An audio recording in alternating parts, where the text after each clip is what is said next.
بسم اللہ الرحمن الرحیم۔ السلام علیکم دوستو، میرا نام آصف خان اور آپ دیکھ رہے ہیں انڈین مسلم۔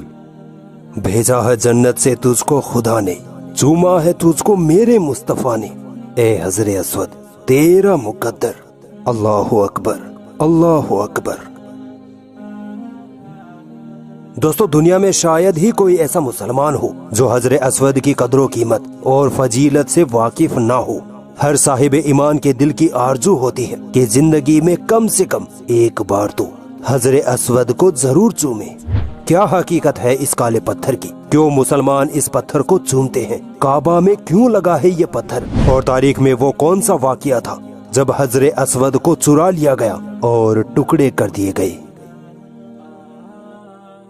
دوستو، حضر اسود عربی کے دو لفظوں سے مل کر بنا ہے جس کے معنی ہے کالا پتھر۔ عبداللہ بن عباس رضی اللہ تعالی عنہ کہتے ہیں کہ نبی کریم صلی اللہ علیہ وسلم نے حضر اسود کے بارے میں فرمایا کہ یہ پتھر جنت سے آیا ہوا پتھر ہے، یہ دودھ سے بھی زیادہ سفید تھا مگر بنی آدم کے گناہوں کی وجہ سے کالا سیاہ ہو گیا۔ دوستو، حضر اسود آدم علیہ السلام کے اس دنیا میں آنے کے ساتھ ہی جنت سے اس دھرتی پر آیا تھا۔ اس کے بعد ابراہیم علیہ السلام نے اسے کعبہ کی دیوار میں نصب کیا تھا۔ نبی کریم صلی اللہ علیہ وسلم کے دور میں جب آپ 35 برس کے تھے، ظہور نبوت سے پہلے ایک بار مکہ میں اتنا تیز سیلاب آیا کہ کعبہ کی دیواروں کو بہت نقصان پہنچا۔ مکہ کے قبیلوں نے مل کر کعبہ کی مرمت تو کرا دی، مگر جب حضر اسود کو کعبہ کی دیوار میں نصب کرنے کی باری آئی تو سارے قبیلے آپس میں جھگڑ پڑے۔ ہر قبیلے کی یہ خواہش تھی کہ یہ شہادت اسے ہی نصیب ہو۔ فیصلہ یہ ہوا کہ جو بھی شخص سب سے پہلے حرم میں داخل ہوگا اسی کا فیصلہ مانا جائے گا۔ اللہ کے حکم سے پیارے نبی صلی اللہ علیہ وسلم اگلی صبح سب سے پہلے حرم میں پہنچے۔ سب بول اٹھے، دیکھو صادق آ گیا، دیکھو امین آ گیا، یعنی سچا اور ایماندار شخص آ گیا۔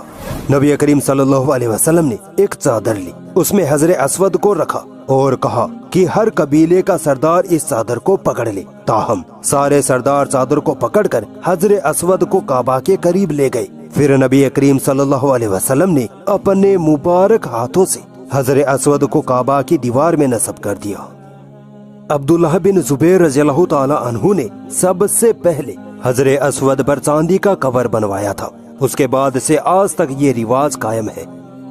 جنت کا یہ انمول موتی، مقدس پتھر ظالموں کے ظلم سے بھی محفوظ نہ رہ سکا، کئی بار حادثات کا شکار ہوا۔ تاریخ میں حضر اسود کو چوری بھی کیا گیا اور توڑنے کی کوشش بھی کی گئی۔ 317 ہجری یعنی 929 عیسوی میں بحرین میں کرماٹینز کی حکومت تھی جو کہ اسماعیلی شیعہ تھے۔ یہاں کا حکمراں تھا ابو طاہر سلیمان کرامتی۔ اس نے 929 عیسوی میں مکہ پر حملہ کیا اور بیت اللہ کو زبردست نقصان پہنچایا، کعبہ کے غلاف کو پھاڑا، کعبہ کی دیواروں کو نقصان پہنچایا، یہاں تک کہ 30,000 مسلمانوں کی لاشوں سے زمزم کنویں اور حرم شریف کو بھر دیا۔ پھر اس ظالم نے حضر اسود کو کعبہ کی دیوار سے نکالا اور اپنے ساتھ بحرین لے گیا۔ وہاں لے جا کر اس نے حضر اسود کے کئی ٹکڑے کر دیے۔ یہ وہ سال تھا جب اتہاس میں پہلی بار حج نہیں ہو پایا تھا۔ اس کے بعد تقریباً 22 سال تک مسلمان حضر اسود کی خالی جگہ کو چومتے رہے۔ کئی بادشاہوں نے کوشش کی کہ کسی طرح حضر اسود کو واپس لایا جائے۔ 339 ہجری یعنی 950-51 عیسوی میں عباسد خلیفہ مقتدر باللہ نے ظالم مردود ابو طاہر کے ساتھ معاہدہ کیا کہ تم 30,000 دینار لے لو اور حضر اسود کو ہمیں واپس کر دو۔ ابو طاہر اس پر راضی ہو گیا۔ خلیفہ مقتدر باللہ نے ایک عالم محدث شیخ عبداللہ کو حضر اسود کی واپسی کے لیے بحرین بھیجا۔ بحرین کے بادشاہ ابو طاہر نے شیخ عبداللہ کو آزمانا چاہا کہ دیکھیں وہ حضر اسود کو پہچان پاتے ہیں یا نہیں۔ شیخ عبداللہ کے سامنے ایک خوبصورت پتھر لایا گیا اور کہا گیا کہ لو، یہ تمہارا حضر اسود، لے جاؤ۔ شیخ عبداللہ نے لینے سے انکار کیا اور کہا کہ حضر اسود ایک جنتی پتھر ہے، کوئی عام پتھر نہیں۔ حضر اسود کی دو نشانیاں ہیں، ایک یہ کہ وہ کبھی پانی میں نہیں ڈوبتا، دوسری یہ کہ وہ آگ سے گرم نہیں ہوتا۔ پھر اسے خوشبودار پتھر کو پہلے پانی میں ڈالا گیا تو وہ ڈوب گیا، پھر آگ میں رکھا گیا تو وہ گرم ہو گیا یہاں تک کہ پھٹ گیا۔